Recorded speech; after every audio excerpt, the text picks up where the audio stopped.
one day somebody does something unspeakable to someone else, to someone you hardly knew, and you do something about it, because you can. This story comes to us from CNN, and it's a follow-up on the Sonya Massey story. The sheriff met with the community this week, and I'm going to give you some of that. I'm also going to give you some more video footage from the body cam of Grayson himself. And it's just to warn you, when that video clip comes up, here's a warning, it could be disturbing to some viewers. It's a punch in the gut. I literally felt like a punch. Like, I was like, this son of a bitch. You know, sometimes you just want to choke people. Just, this guy.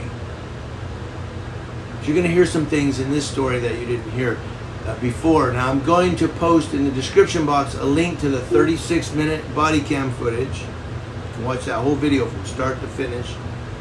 And I'm going to post a link to my original editorial where Grayson was charged. If you want to go and refresh, you can watch that original editorial and refresh yourself. But from CNN, we get this here, where nearly 2 weeks after one of his former deputies was charged with murder in the death of Sonya Massey, who called 911 for help, an Illinois sheriff this last Monday publicly acknowledged his office failed the slain Springfield area resident. Now, the sheriff says Sonya Massey called for help and we failed. That was Sangamon County Sheriff Jack Campbell talking to a community meeting at a church in Springfield about the July 6th shooting. He says, we did not do our jobs. We failed Sonya. We failed Sonya's family and friends. We failed the community, says Sheriff Campbell. Massey, who was only 36, called 911 to report a possible prowler at her home near Springfield, Illinois, according to a court document filed by prosecutors. After 2 deputies went to the home to investigate, one of them, then Deputy Sean Grayson, who was fired, shot and killed her following a dispute involving a pot of hot water. Now, Grayson, who's 30, was indicted by a grand jury on July 17th on 3 counts of first-degree murder and 1 count each of aggravated battery with a firearm and official misconduct. He has entered a not guilty plea and was denied pretrial release. Good, keep his ass in jail. Pled not guilty, my ass.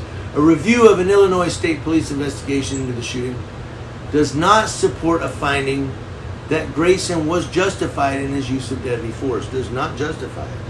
That's according to the state's attorney for the county, John Milheiser. Now, at Monday's night's meeting this past week, Campbell asked for the community's forgiveness and expressed his willingness to enforce change within the sheriff's office. He said, I stand here today before you with arms wide open and ask for your forgiveness. I ask Mrs. Massey and her family for forgiveness.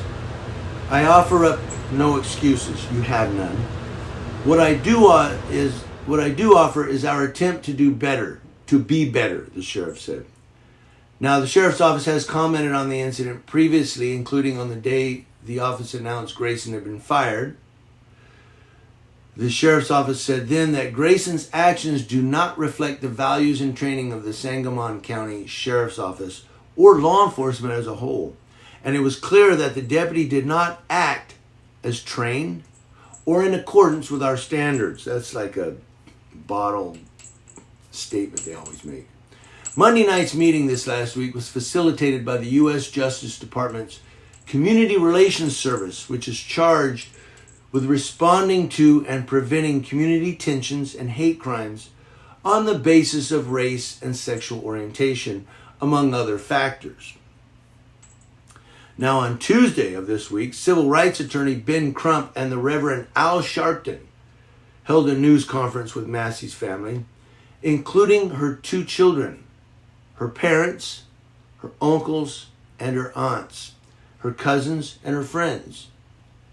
Sharpton referenced the George Floyd Justice and Policing Act, which he helped draft at the news conference, saying it dealt with a law enforcement officer being able to go from district to district getting new job assignments. This officer worked in 6 different jurisdictions inside of 4 years. 6, which would have been illegal under the George Floyd Justice in Policing Act. Massey's killing has thrust the act back in the national spotlight with renewed calls for passage of the failed legislation targeting racial bias and use of force. They say, we want to see the officer prosecuted, but we also want to see the laws change, says Sharpton. He called for Illinois to create a law in Massey's name that would prevent officers from repeatedly switching precincts. We call them nomad cops. They just go from department to department. He says a bad cop is a bad cop. Sharpton then pointed at Massey's 17-year-old son, Malachi Hill Massey, and 15-year-old daughter, Jeanette Summer Massey, saying this young lady and this young man will have to grow up long after these cameras are gone, long after people are gone. Without their mother, too. The community will be starting a fund to raise money for the children, said Al Sharpton. Massey is one of a number of black women who have been killed by police in their own homes in recent years, including Breonna Taylor, remember that one? And Tiana Jefferson.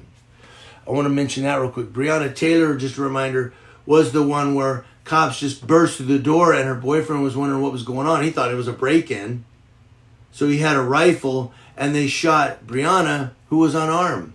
And then Tiana Jefferson, I think I messed up your name, I apologize to the family, but she was the one where the Dallas cop was poking around outside and she picked up a gun because she thought it was a prowler. He saw her through the window holding a gun and he shot through the window and killed her in her own home. And why was he there? Because a neighbor saw the door open and called and said, I think something's wrong. Their door is open and nobody's answering. She was in a room playing games with her nephew. 2 women, innocent women, killed in their home. Not even safe in your own home. In a news conference last week, attorney Ben Crump connected her death to other cases of police violence against black people across the United States. Last week, the Justice Department said it was assessing the circumstances surrounding the fatal Sonya Massey shooting. They said, we are here to bring parties together to seek mutual understanding, to problem solve in a way that empowers those local voices, those local ideas, says Justin Locke, who's the service's chief. I'm sure they really want to meet with you. I don't know. But the community came together and were encouraged to express their thoughts and feelings surrounding Massey's death. Millhiser, the state's attorney, also was among the speakers at the listening session. He said, my number one goal as state's attorney is to keep our community safe, prioritize community public safety. And we do that by prosecuting cases in Sangamon County without fear or favor and holding accountable those who break the law. Does that include Grayson?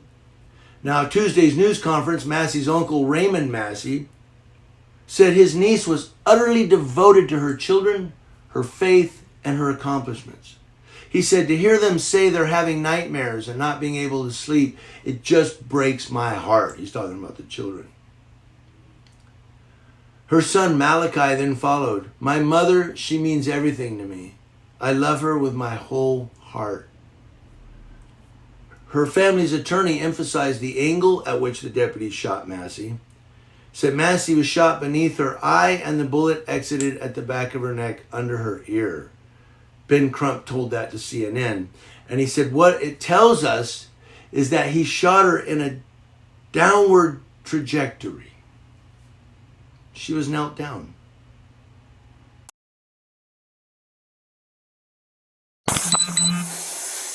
I was on. I'm gonna go get my kit. No, headshot, dude. She's done.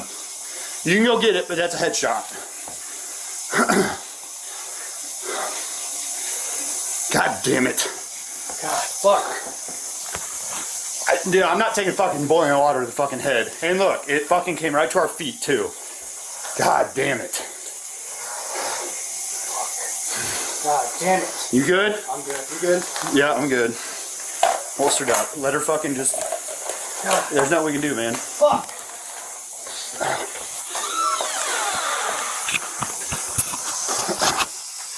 You good? Alright. Fuck. Well, I mean, you know, what else do we do? I'm not taking hot boiling water to the fucking face, and it already reached us.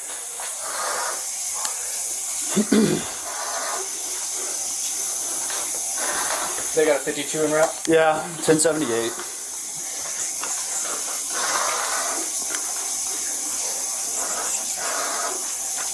.318, she's still breathing, but she's losing a lot of blood from the head.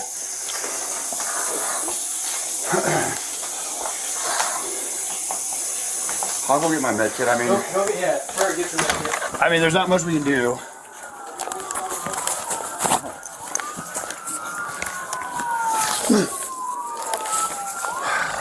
Fuck! 318, do we got any call history with her being 1096?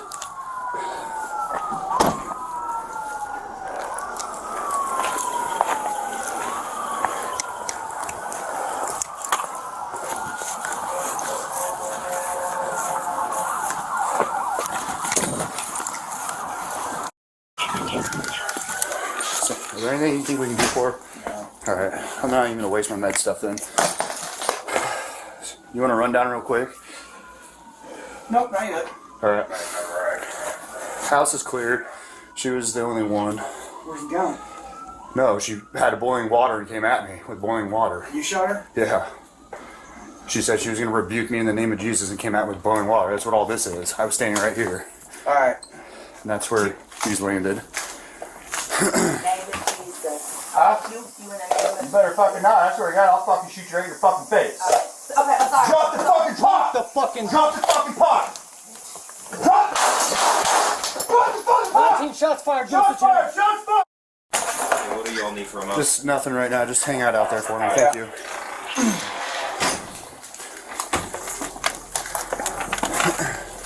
I need cranks and shit around the house if you guys can.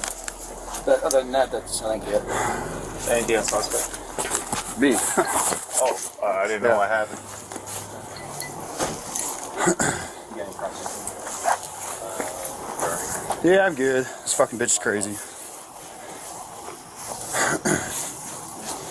When asked for comment on Friday, Grayson's attorney Daniel Foltz told CNN, "I don't wish to comment." Oh, I bet you don't.